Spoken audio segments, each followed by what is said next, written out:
Hello and good afternoon. We are grateful to have you here. My name is Annette, and I'm welcoming you to Unity in Harlem's Sunday, March 14th service, where today we have a special guest speaker, Reverend Dr. Bessie Duncan. Each Sunday, we celebrate with a reading of the day's daily word, solos, guided meditation, an inspiring and affirming talk, uniting prayers, love offering, and finally ending with the peace song, which we hope you'll join in singing from your home. And after service, we have a chat and a virtual coffee hour on Zoom. And now I begin to introduce Anne, who will be reading today's daily word. Thank you, Anne.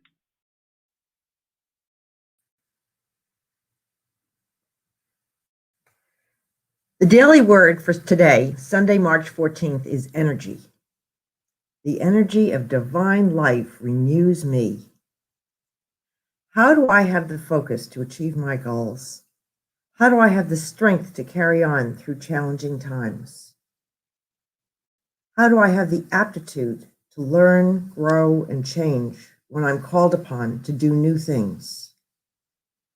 At the heart of everything I am called to do is the energy to do it.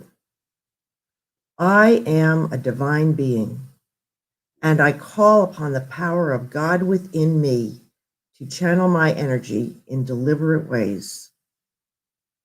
Divine energy is inexhaustible, unlike my muscles, which can tire, and my mind, which can feel frazzled. The power of God within flows through me unimpeded. In prayer, I claim divine energy and imagine it flowing through me with the force of a mighty waterfall. I am grateful for my renewal. Even youths will faint and be weary, and the young will fall exhausted. But those who wait for the Lord shall renew their strength. Isaiah chapter 40, verse 30 and 31. Isaiah 55 verse 11 says, "So shall my word be that goes out from my mouth. It shall not return to me empty, but it shall accomplish that which I purpose, and shall succeed in the thing for which I sent it." Unity affirmations speak to the power of our words, and particularly the power of I am. And so we say this affirmation every Sunday to affirm our divine nature. The words are on the screen, and I invite you to say them with me. I am an abundant, radiating center of God's love and light for peace, healing, and inner truth for all.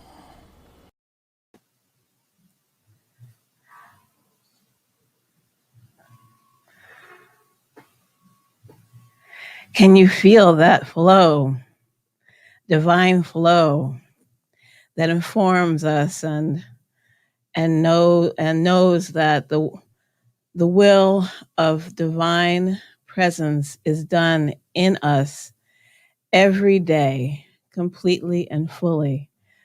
Nothing really to do, only to trust. Michael Gott, Nearer Than the Air. A new arrangement that I have done on it. New music.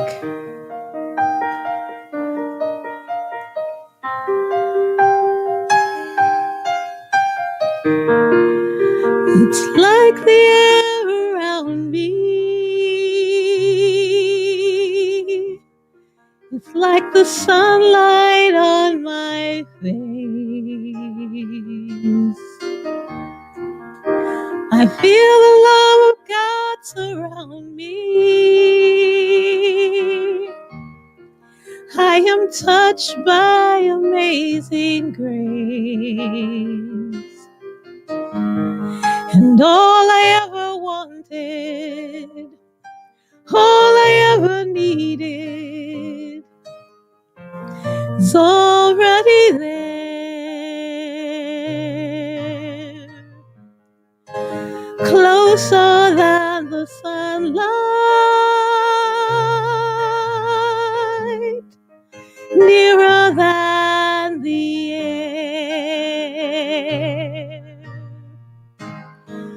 I breathe in and I am filled with the Spirit.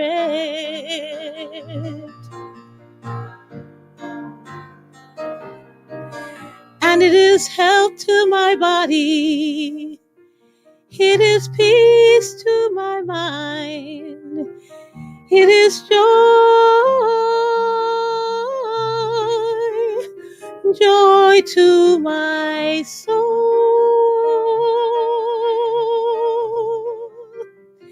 I breathe out a simple praise. Thank you.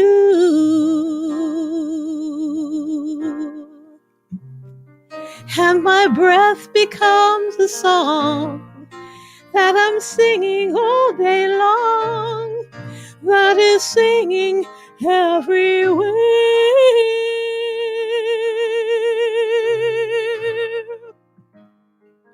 Nearer than the air.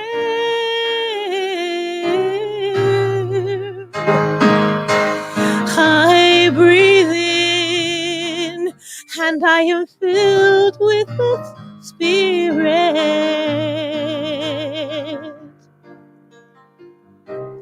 It is health to my body, peace to my mind, joy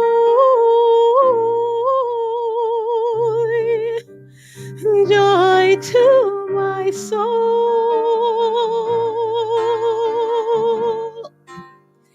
I breathe out a simple prayer. Thank you.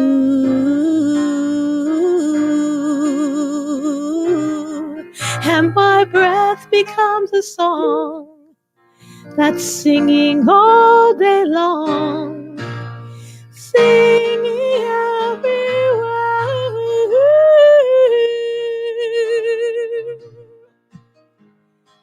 Nearer than the air. Nearer. Thank you. Go for it, Carol and Bessie. Thank you, Marie. Nearer than air. Oh, that we would all be in touch with the deeper meaning of those words. Everything would just be smoother and easier. Nearer than air. I invite you now to settle back in your seat.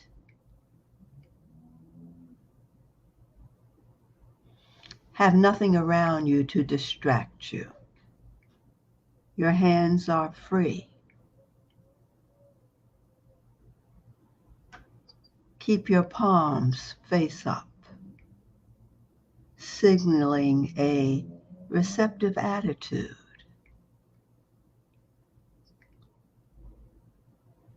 Close your eyes and turn all your thoughts to your breath.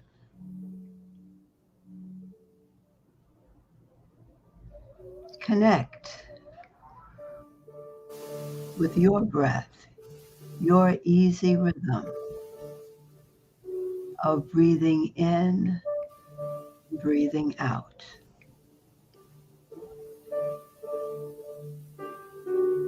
I breathe in, I breathe out.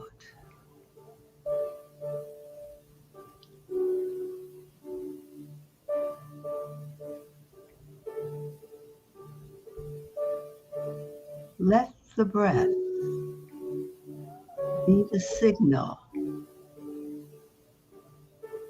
to simply sink deeper into your seat.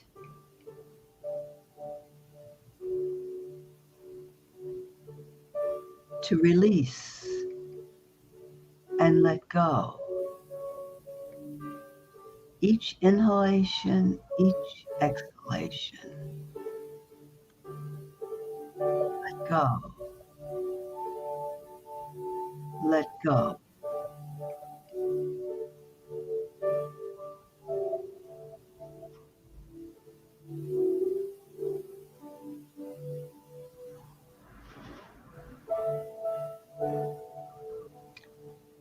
Think of your body now as you breathe in and breathe out. Search for any place that's uncomfortable, perhaps even painful. And as you inhale, exhale to those places and simply say, peace, peace, peace, be still. I breathe in, I breathe out. Think of your emotions, your feelings. Breathe into them. Is there stress, tension, anxiety? Let this time, this breathing in and out, allow you to be calm, to be quiet, to become more still. Breathe in and breathe out.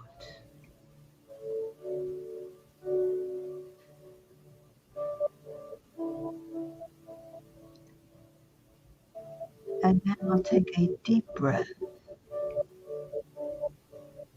Breathe in deeply and exhale slowly. Begin to feel the energy of the breath as it flows through your body. And if other thoughts come floating across your mind, let them go by gently and return to the breath. As you focus on breathing, other thoughts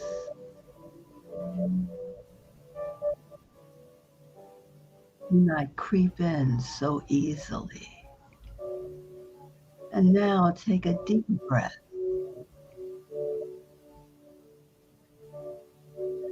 Exhale the breath slowly, feeling the energy.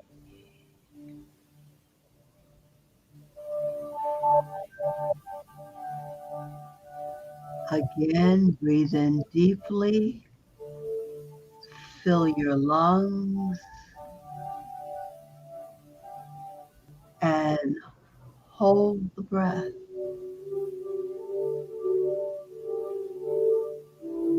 1,000, 1,000, 1,000, 1,000, 1,000. And now exhale slowly. 1,000, 1,000, 1,000, 4 1,000, 5 1,000.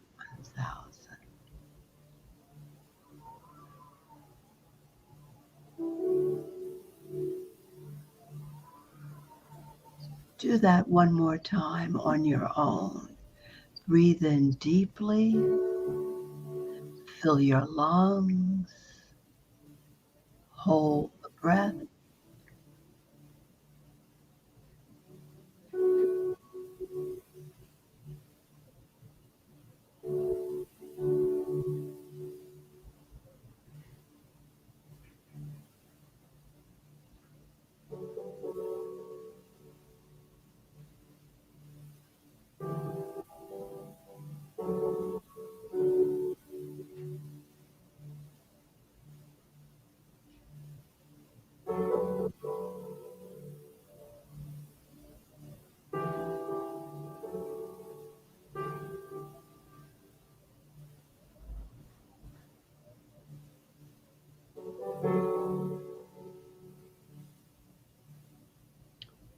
You're feeling quiet.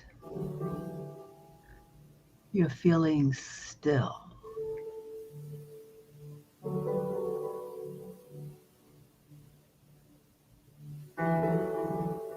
Your breathing is easy.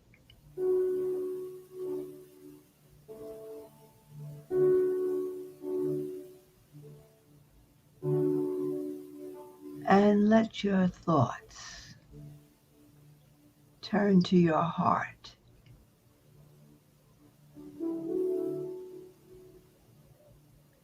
Open the door of your heart and allow the light to come forth.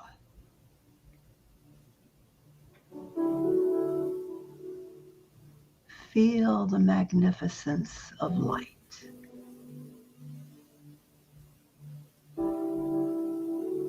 Feel being surrounded in the light. And seeing only good.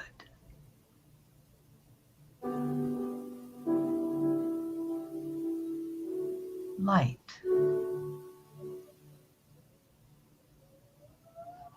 separates the darkness.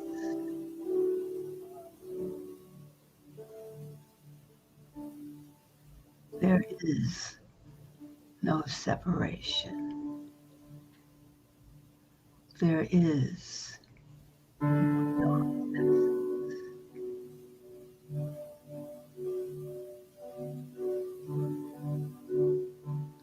See only wholeness and oneness.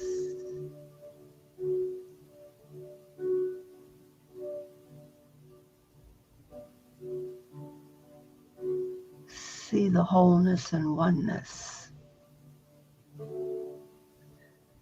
in the people that come to mind.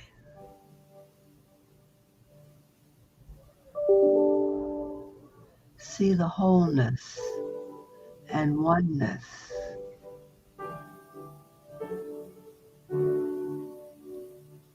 in situations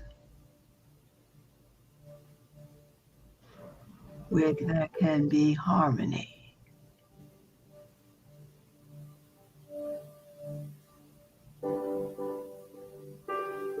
See wholeness and oneness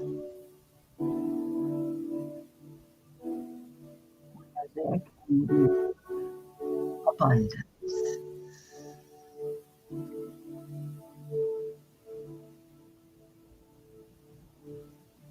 In the light,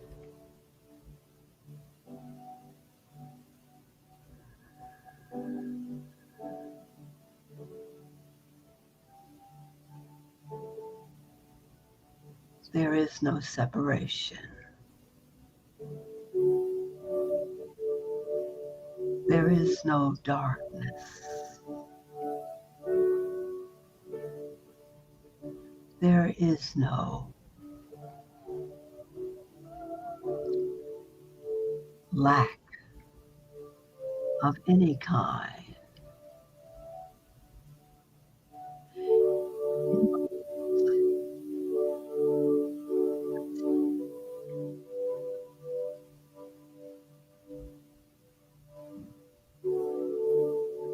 In mind, healing in thoughts,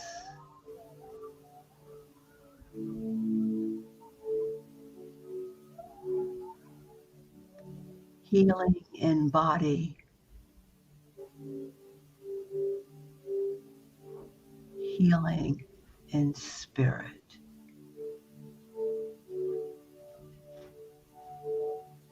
Your spirit comes alive in the light.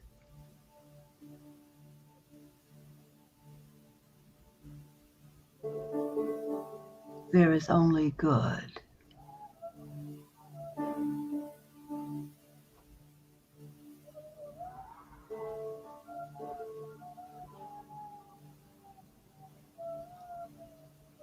Affirm with me.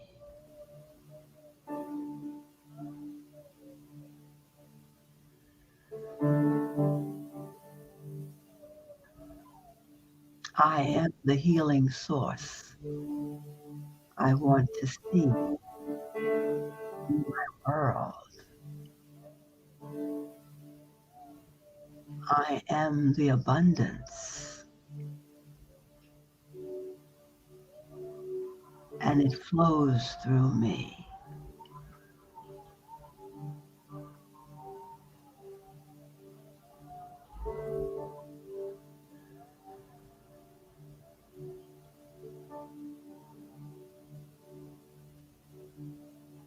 I am the harmony and compassion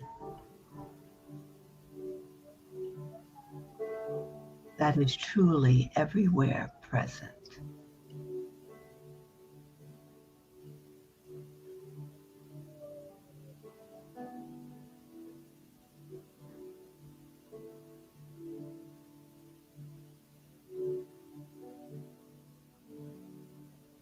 Take a moment to rest in this assurance, to rest in this light of awareness.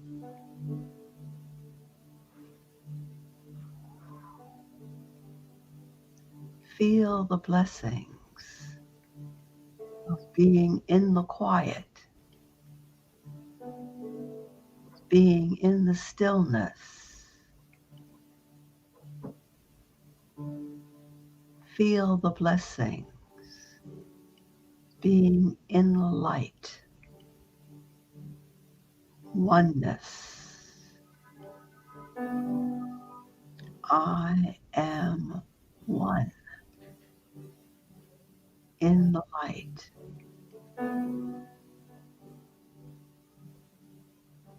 There is no light and me. There is only light.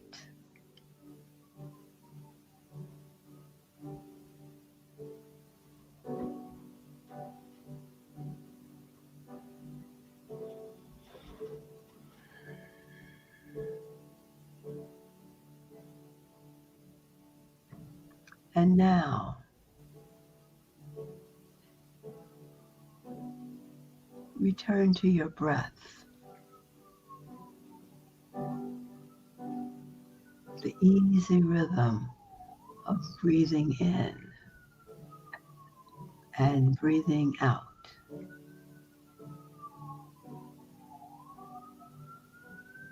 You feel quiet, relaxed, still. You are open and you are receptive.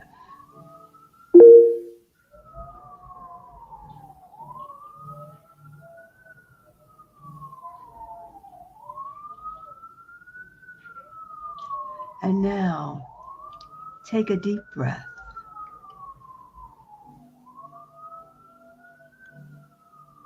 And exhale slowly.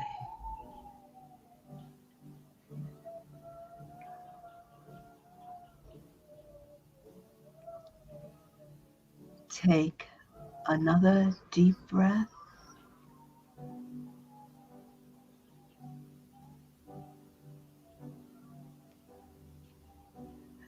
Exhale slowly.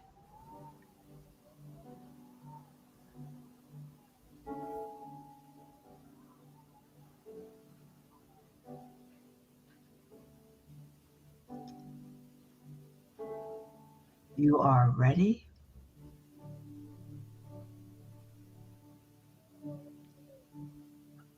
And open your eyes.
Annette Purnell, in her opening remarks,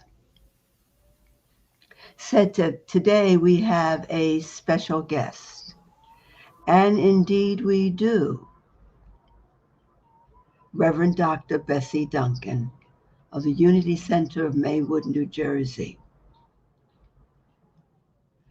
A little earlier, we were speaking and saying that how this time, this virtual time, affords us this privilege of being together. And certainly for me, this is true, to have Reverend Bessie Duncan with us today. Something that I've wanted to do for a long time. However, with she being in Jersey and trying to get here at our time for service, it was not feasible. But today, in the great pause, we have this opportunity to have her with us today. It is my great pleasure to have my friend, my good friend, Bessie, with us. Good morning. I'm not finished yet. I know. I'm just saying good morning. All right, good morning. So, as we know, she's in Maywood, New Jersey. And before Maywood Unity was Maywood, it happened to be a Unity Center in Teaneck. And we have a special feeling about Teaneck and the Unity Center because we have such fond memories and feelings for the former minister who retired from Teaneck, and that's Reverend Mary Alice Brown. And Mary Alice Brown was a minister here in Harlem at Unity in Harlem at another time. So we feel this link to Teaneck, to Mary Alice Brown, and now definitely with Reverend Bessie. So the fondness just goes straight across.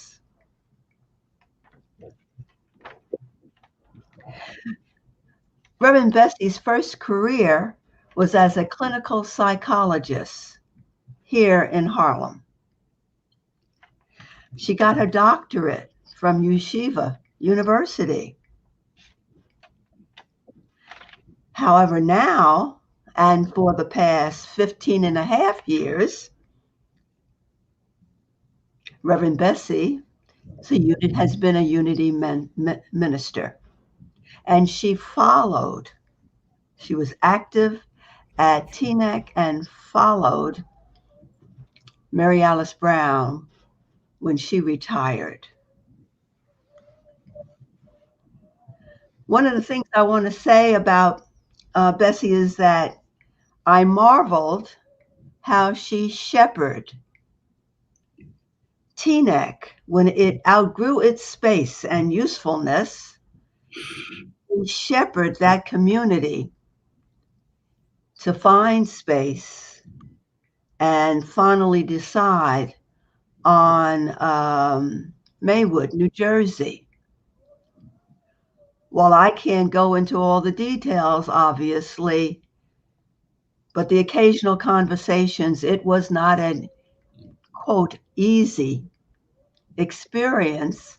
However, what they have ended up with is a God-sent, God-given and planned wonderful church that she has with all her members and supporters. If you ever get the opportunity, go to Maywood and visit this lovely, active, energized space. Which leads me to one final thing about Bessie, and that is she is full of energy. You can't be in her presence and not feel the energy of spirit flowing through her as Bessie Duncan. And I have had the privilege of being in her presence so many times and conversations wherein I have been inspired. We will be inspired today. And so, Reverend Bessie Duncan, welcome to Unity in Harlem, and we look forward to all you have to say. Well, good afternoon, everyone. And I must say, Reverend Carol, that's really something to say. We're good buddies. We've known each other even before we were really in ministry, because we knew each other through Reverend Brown, Reverend Mary Alice. And it's just fascinating because we're both part of her legacy. We're part of how she saw a lot about church. And of course, she was close to Eric Butterworth. So it's like a big, happy family. I also want to make a shout out. I must, because I didn't expect to, but I have to Annette Purnell. You see, Annette knew me long time ago when I used to teach at City College. And it just feels like old home week for me to be with you today, because I was born and raised in Harlem, and it's not like I was there for a couple of weeks or a couple of years. I was there through my adult life, a lot of my adult life, and my work experience. I retired from New York, teaching right up there at City College, and I had a private practice. So I'm like coming home today. I haven't had a chance to be with you because of the wherewithal doing my church too, and then getting to you was just not comfortable or close. I didn't want to disappoint you by being late or unable to do this. But here we are. You see, in everything that happens in life, God will always give you good, always give you good. You just have to look for it, and there it is. And today I'm talking about a big topic, forgiveness. But I'm talking about forgiveness in a couple of ways that I want you to see how wonderful it is when you're able to do that. And if you need to, do it as often as you need to, if it's as often as brushing your teeth. Now, especially consider forgiveness during Lent. This is the Lenten season. Now, you may remember that Lent means spring, and we've just sprung ahead. So we're ready to be, to grow, to show our flowers. We're ready for our branches to bud and come out with our leaves. We're ready to get rid of anything that's in the way between you and God. Anything. And forgiveness is one of the ways to get rid of anything that's between you. Now, we've asked God many times to forgive us. There's a person I know that has not asked God to forgive them at some point or other. Our short temper, our addictions. And when I say addictions now, I'm not talking simply about alcohol or drugs. I'm talking about addictions to shopping, addictions to gambling, addictions to just eating. Oh, a lot of us have that one, don't we? And during this pause, as Reverend Carol said, we have had to work on that. We have to work on that even more. Now, we know that addiction is a very strong word, but when you get into something and it's hard for you to get out, you need to go to God with that. You need to go to God with that. Doing it by yourself just isn't enough. Anger management. Oh my goodness, has that come up several times, many times during this past year, because we've all been home. Or just thoughts that we need to get rid of, thoughts of lack, thoughts of limitation. Now, we know that God will forgive us. We know God will forgive us. If you doubt and God won't forgive me, I want you to go to 2 Samuel chapter 11 and think of David. Remember David?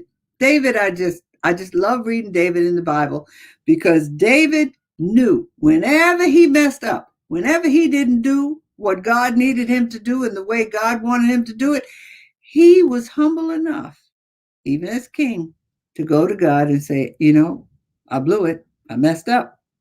I wish I hadn't, and I need forgiveness. And I'm going to give you one of his, in my opinion, one of the biggest times, and that's when he was after Bathsheba. He coveted Bathsheba, and he went so far as to take Bathsheba's husband, Uriah, and put him at the front of the battlefield, where he knew Uriah wasn't going to survive because he had all these ideas about Bathsheba. Sometimes the stories in the Bible seem far removed, but this isn't that far removed. Some of us are looking at somebody else's partner. None of you, I know, but you can remember, or you can think of others who might. And that's not exactly what we're supposed to do. But David went more than just thinking about it. He made arrangements so that he could get to Bathsheba. But he realized afterwards he had done something wrong. He realized afterwards that this wasn't going to work. It couldn't work, not in God's sight. And so he, in the Psalms and throughout the verses in 2 Samuel, he would go, or in Samuel and 1 Kings, he would go to God and say, I made a mistake. And God would forgive him. And that's something to keep in mind. You haven't done what he did. You are not there. But whatever it is, don't get so proud that you think you can't go to God with it, that you can't let it go, whatever it is that you think you needed to have done differently. And so we're aware when we read David that we don't have to be perfect. God's not asking for perfection, but he's asking for us to acknowledge when we've done something that we know doesn't follow his will. I'm so convinced about being able to go to God. I would think that Judas would have been able to go to God and say, look, I made a mistake in selling Jesus to the Pharisees, giving it up, taking the money. I'm not taking the money so much, but just telling them where Jesus was. I made a mistake. But his guilt was so big. And see, that's what gets in the way with some of us, with what we've done in our lives, where it's hard for us to get on our knees and say, I'm sorry. I'm talking about the things you wouldn't tell anyone about. Our guilt gets in the way. Oh, God may never forgive this. He is so big. God's heart is so big. He forgives anything and everything. But we first need to go to him. By the way, he's already forgiven you. He needs your cooperation. He needs you to work with him. It's a circle. We have to knock in order to receive. He doesn't push open the door. We have to knock first. And when we have asked for forgiveness, oh, we're so grateful. We can feel it, God's forgiveness. We're okay. But then what do we do when somebody has done something to us. This is why I want to talk about forgiveness a couple of ways. First is when we ask for forgiveness and we get it. We can get it. And the next is when somebody's done something that we need to forgive them for. And here I go to Matthew chapter 18, verses 21 to 35, where Jesus tells this parable of the king who was settling his accounts. And he came across a servant, in some Bibles it says slave, but in a servant, who owed him lots of money. Now, I must tell you, they say he owed him about 10,000 talents. And every time I look up what 10,000 talents means in our money, it's billions at 10,000. At 10,000 talents is billions. So I just settled on $100,000. So he owed him $100,000. Well, the servant got on his knees and he begged, Lord, please, please, I'm sorry, please forgive me.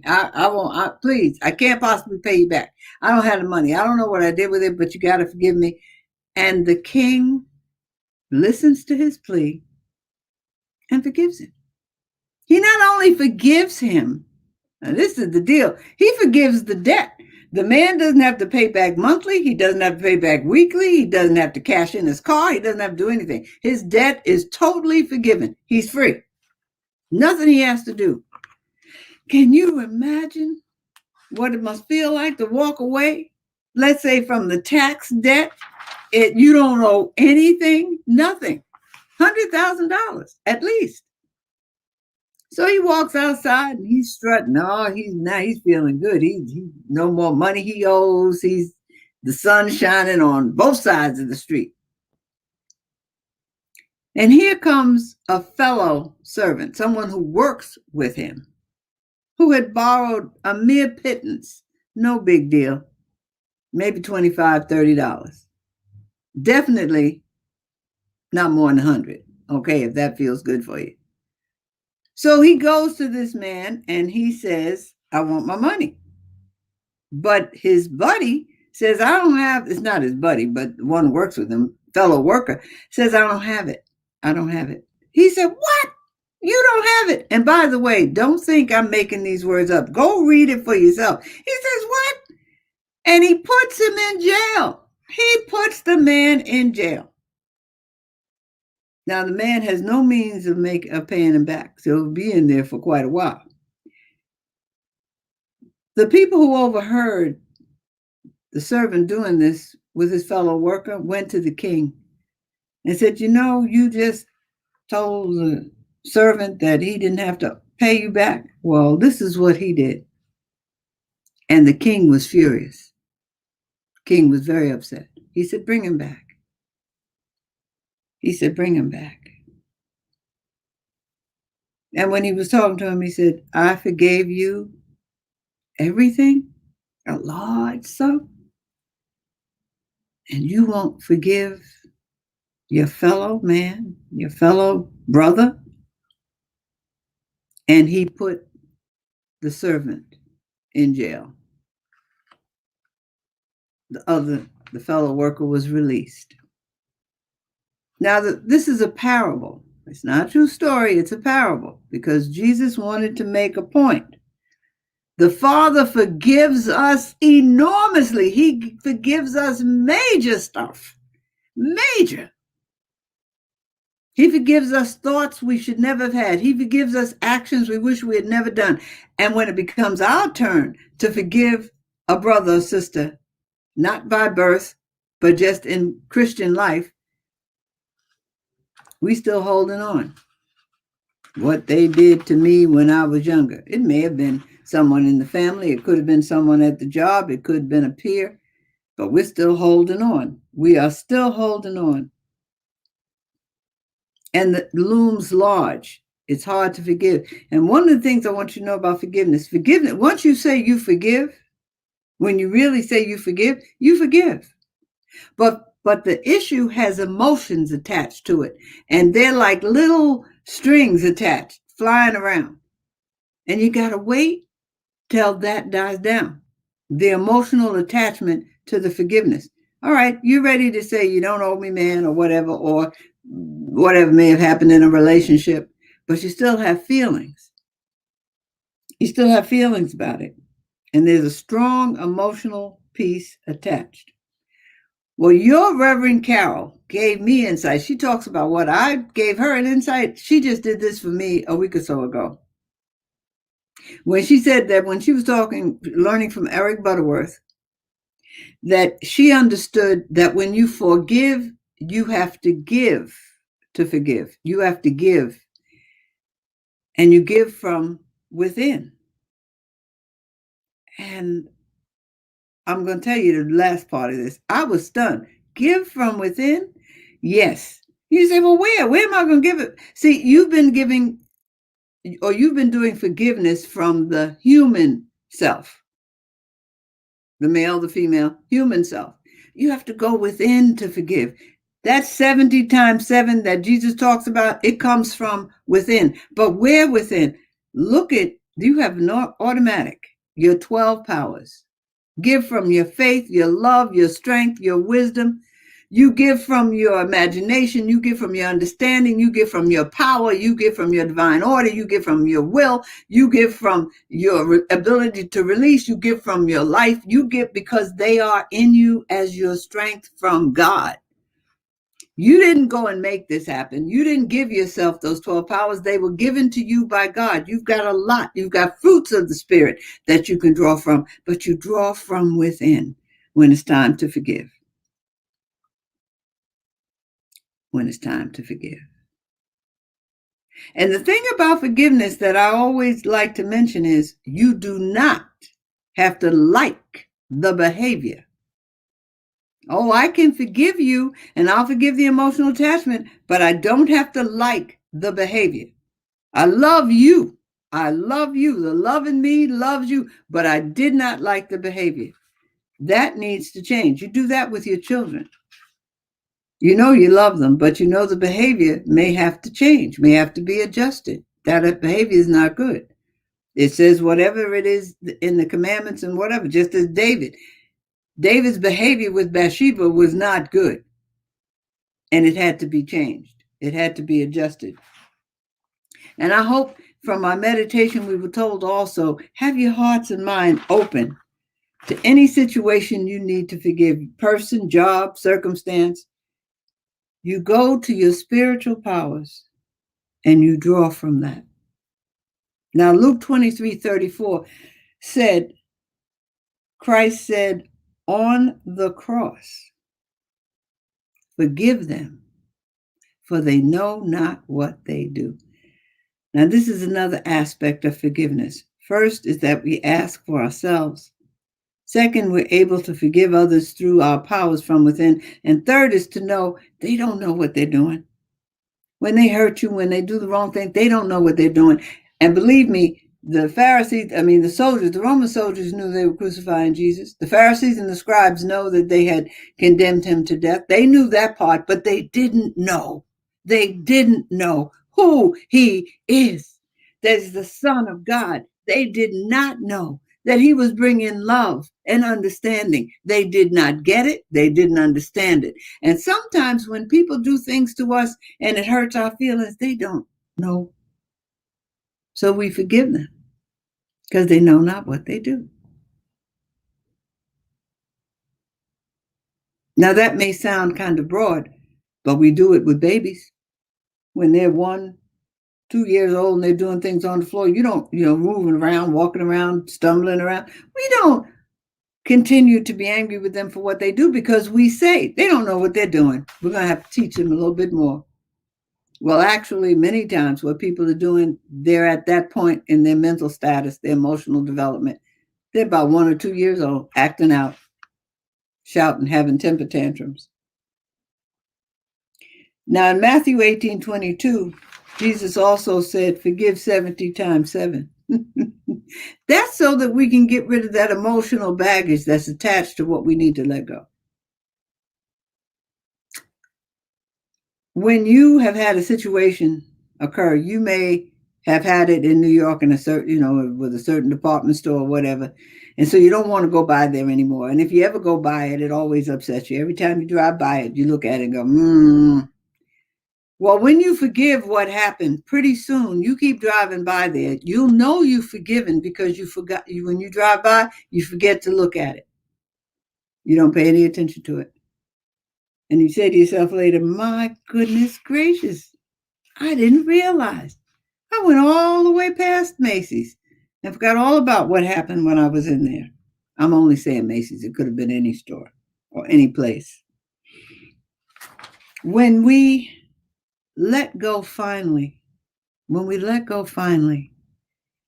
know. Because we're lighter. We're lighter. And when we give from our heart, it's such a beautiful thing.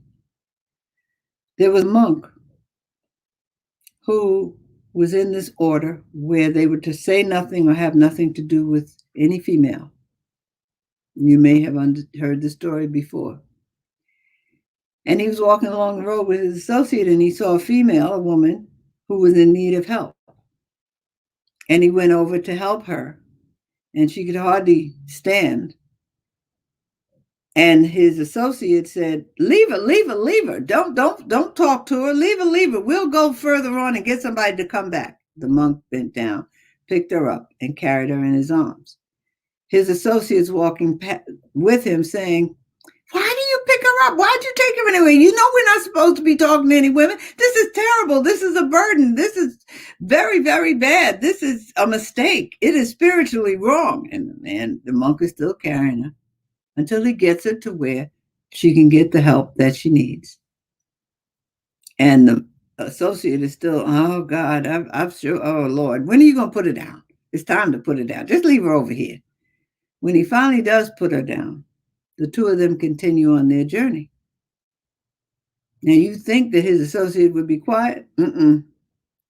You had to pick her up. Now what are we going to tell the superiors? You picked her up. Oh my goodness. What was wrong with her? I don't know what was wrong with her. What was wrong with you? Why are you picking her up? This is such a burden. Finally, the monk said, I helped where it was needed, but I put what you called a burden down. You are still carrying it.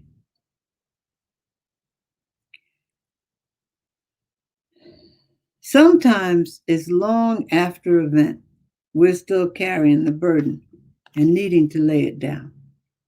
We need to forgive it, ask for forgiveness for even carrying it so long. Put it down, forgive it, give it to God. Release and let go. And do that from your inner spiritual gifts. Because see, as you let go, you do so much better. And I want to tell you something that Reverend Brown taught me, and one of the ways in which I can work with forgiveness. She told us a long time ago that we were to call ourselves by putting the name Christ in our name. So my name is Bessie Christ Duncan. Reverend Bessie Christ Duncan. When she first told us that, I wasn't a minister. I was sitting in the congregation. And I was like, I can't say that. I can't say Bessie. I'm not good. I don't know whether I can say that. But she had us work on it. She had us repeat it in church too. And I got to understand what she meant because the Christ is in us. Jesus told us, God is in me, I'm in the Lord, and we're in you, and you're in us. The Christ is in us. And when I began to say that and mean that, Bessie Christ Duncan, and you should try this. It gives you strength. It gives you strength to do a lot of things because the Christ is in me is part of my name. It's my brother's name. It's the Son of God's name. I can do what I need to do to let go of what I need to let go of. And I do it. I was in a situation where I had it very clear. Now, what you do with saying that your middle name is Christ is that you see the Christ in you, but you must see the Christ in others. You must see the Christ in others. I don't have to know you, but I can see the Christ in you because the Christ is in every solitary one of us. The Christ is in everybody. God is in everyone. And I've been where something was getting ready to happen or go off, or I wasn't sure about it, and I didn't get nervous. I didn't start getting upset. I didn't cry. I went to the Christ in me. And as your meditation today said, quiet down.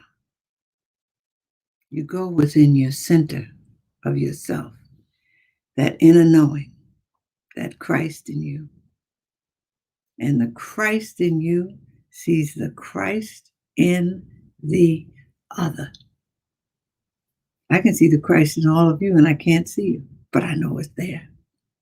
I know it's there. And in my heart, it connects. We connect automatically. Even on this device, we connect. We have to take a breath. It's so big. And then you can see forgiveness because the Christ in you is looking at the Christ in them. And you know you can forgive. You can let go. And whatever they know about what they've done, it doesn't matter. That's not your concern. You've given it to God. And I just remember how many times I had to forgive.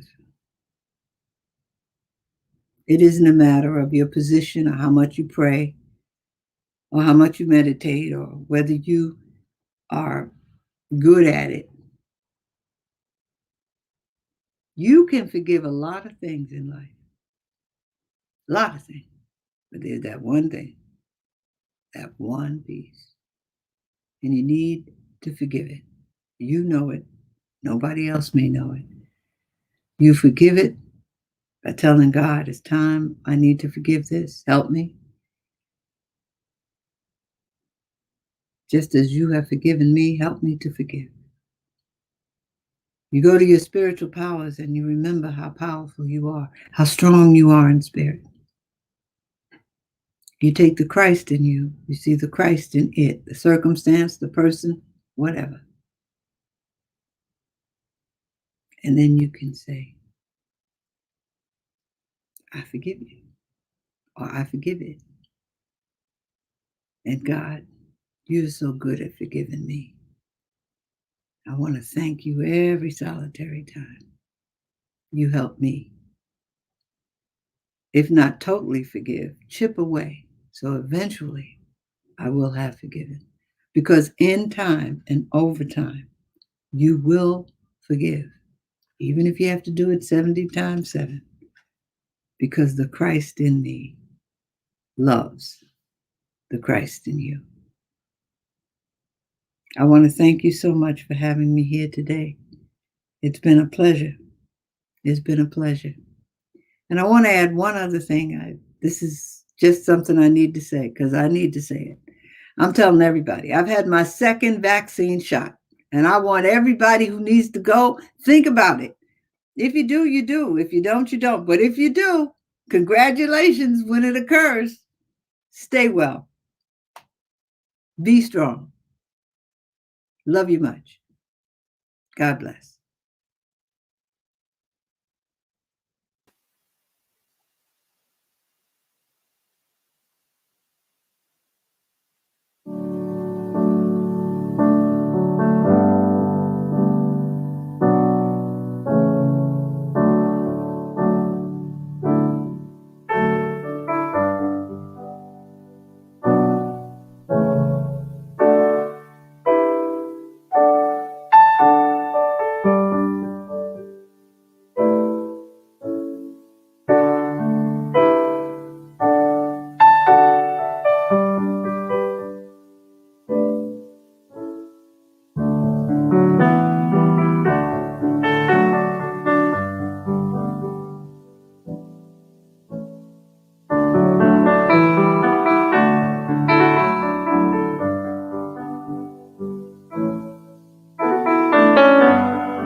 Oh, thank you.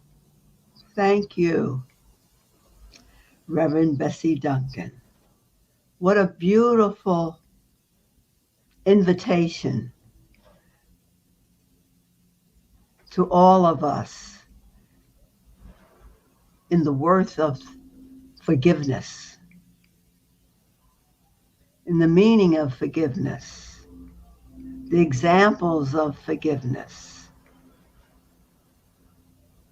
This we can carry with us in this special time of the year, the Lenten season. So much of it is about forgiveness. Thank you for sharing and giving from your heart. And thank you to all of the individuals who are posting comments from Maywood Church that are visiting with us, and from Unity in Harlem. We're all blessed by our time together today.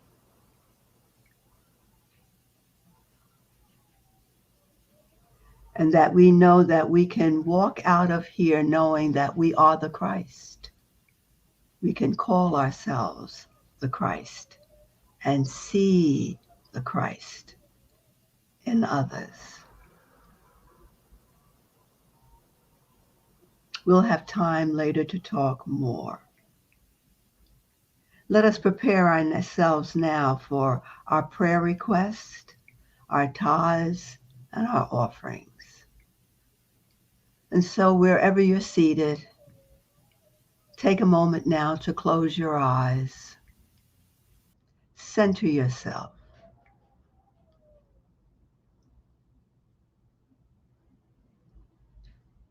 And think your prayer request.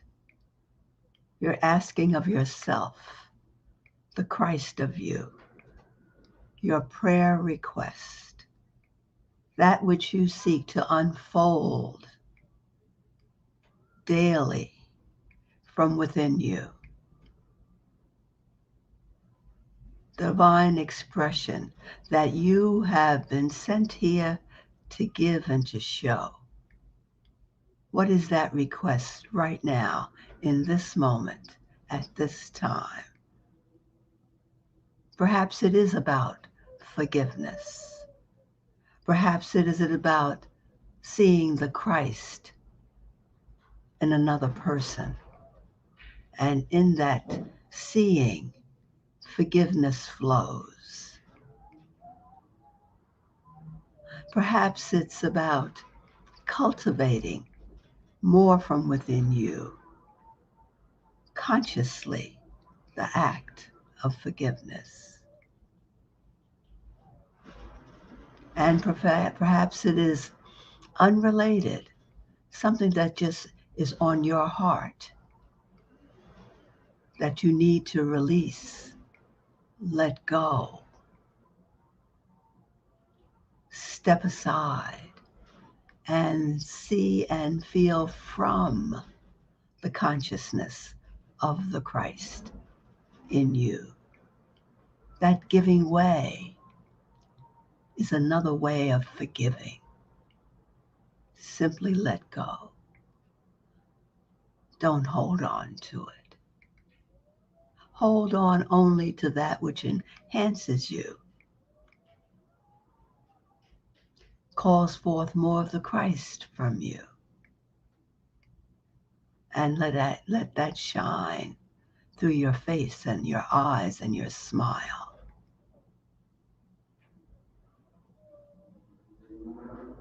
Oh, how we give thanks for this awareness of the Christ presence,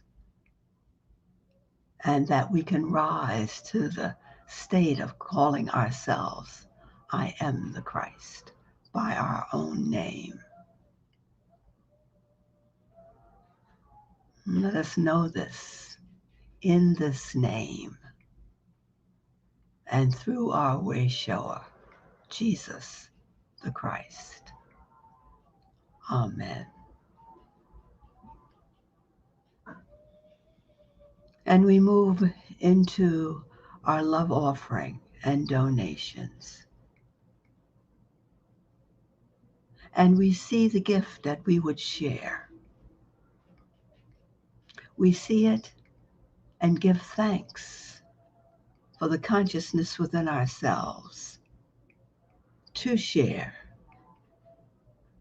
and all the resources that went into bringing it into our environment, into our existence, into our hands. We give thanks for all of it and bless it and see it multiply, growing as we share this resource with Unity in Harlem, with Unity in Maywood, and with whatever source we choose to give it. One experience, giving and receiving. As we give, so we receive. A continuous circle, giving and receiving, and it multiplies only as we give. Listen to these words. You see them on the screen. I will say them, and then we all can repeat them as we say them together.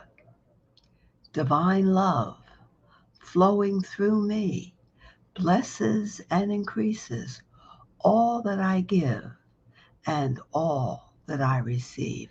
Let us know it together. Divine love flowing through me blesses and increases all that I give and all that I receive. So be it.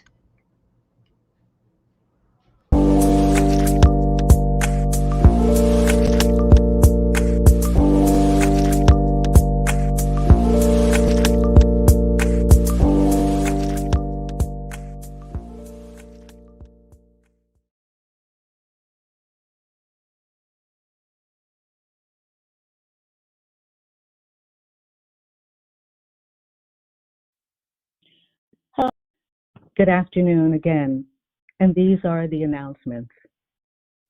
If you've joined us for the first time, Unity in Harlem will have phone numbers across your screen.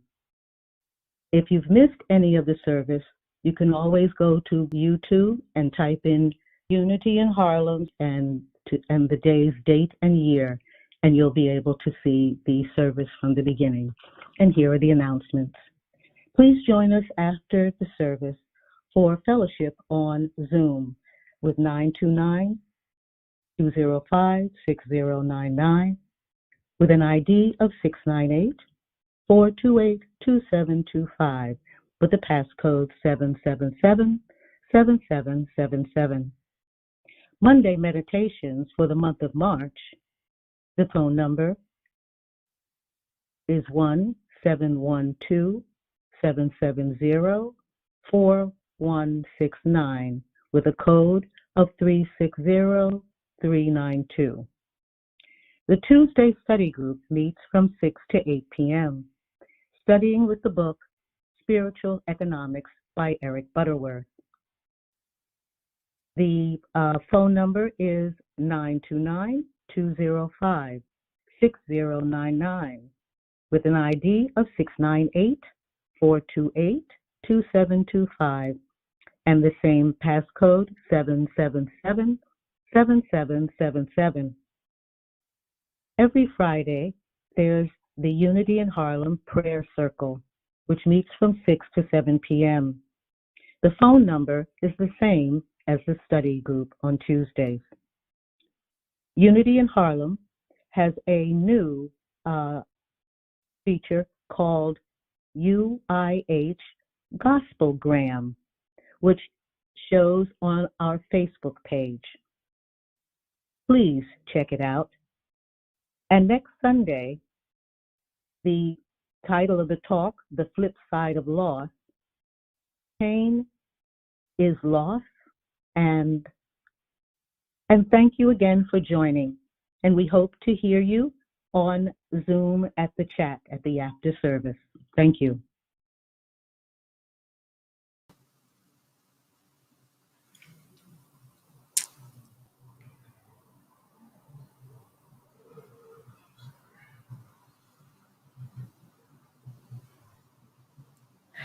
Wow.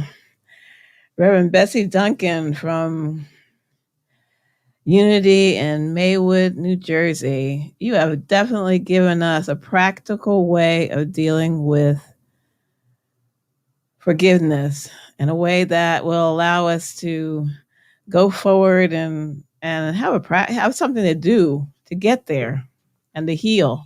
That's what healing is all about. Thank you so very much. And I thank you all, Emily and Tommy and Heather and just all the people from Maywood and all those lovely comments that you sent us. Thank you so much. I hope afterwards you will come join us with a nice big party, a forgiveness party on our Zoom after the whole thing is done. You'll see the information at the end. But you know what? Let's start the party right now by doing a blues number by Eddie Watkins, which says, "Get out the way." I mean, maybe that's all we have to do to forgive is just get out the way and let our full self-expression happen. Hello, everybody stand to your feet because you're going to be dancing right about now. Get out the way. Put your hands together. Come on. Yeah. Wave your hands back and forth. Stand to your feet. Oh, yeah. Get out of the way. Let God do his thing. Running around fixing this and that. Giving it up to God and taking it back. All just releasing, just let go. You don't even have to think about it no more. Get out of the way. Let God do his thing. Get out of the way. Get out of the way. Get out of the way. Get out of the way. Get out the way and let God do his thing. Look like the weight of the world's on your back. Just take a deep breath and cut yourself some slack. Oh, all that drama ain't good for you. You couldn't change it if you wanted to. Get out of the way and let God do his thing.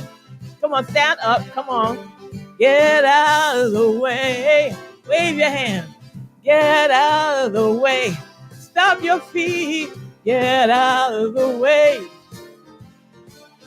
Get out of the way. Get out the way and let God do his thing. Come on. Do a little step. Put your hands together. Get out of the way. Get out of the way. You got to get it in your body. You know, you got to get it in your body. I forgive this stuff.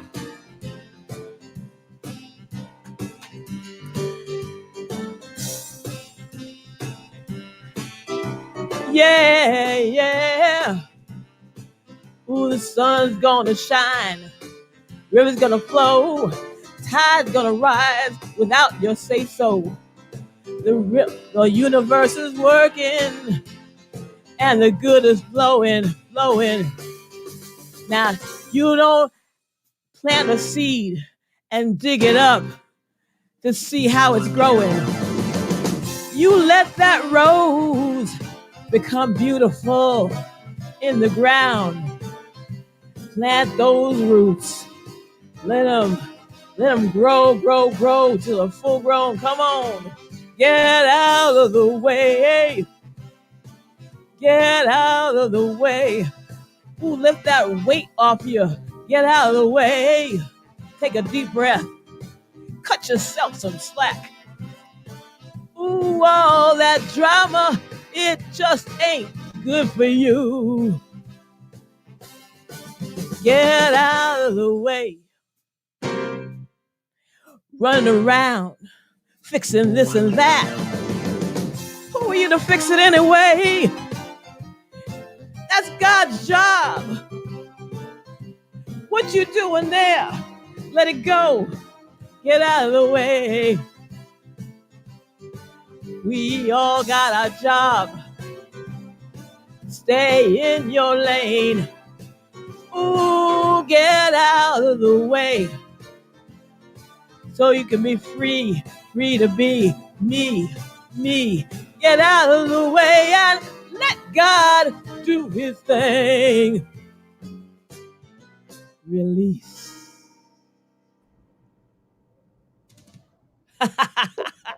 All right, ladies. Aren't we bringing it today? We are bringing it today. I hope everybody brings their everything they got and all those thoughts that you got about this wonderful message, this wonderful meditation by Carol Hunt at Harlem Center for Practical Christianity at the end of this. And so we can have a big party on our Zoom, right? Right. Right? Okay. Thank you so much. Great. Thank you. That was wonderful. The energy of it and the message of it. So we can have our prayer protection now and our peace song. Mm-hmm. So why don't we all join together and say our prayer protection? Mm. The light of God surrounds us. The love of God enfolds us. The power of God protects us. The presence of God watches over us. Wherever we are, God is the Christ in the center, right? And all is well. All right. Marie, start. Let there be peace on earth, and let it begin with me. Let there be peace on earth, the peace that was meant to be. With God as creator, family all are we. Let us walk with each other in perfect harmony. Let peace begin with me. Let this be the moment now. With every step I take, let this be my joyous vow. To take each moment and live each moment in peace eternally. Let there be peace on earth, and let it begin with me. Come bring your refreshments, your thoughts about forgiveness, and all the thoughts you had about Samuel and all those things we heard to our Zoom right on your screen. ID number 698-428-2725. Password 7777777.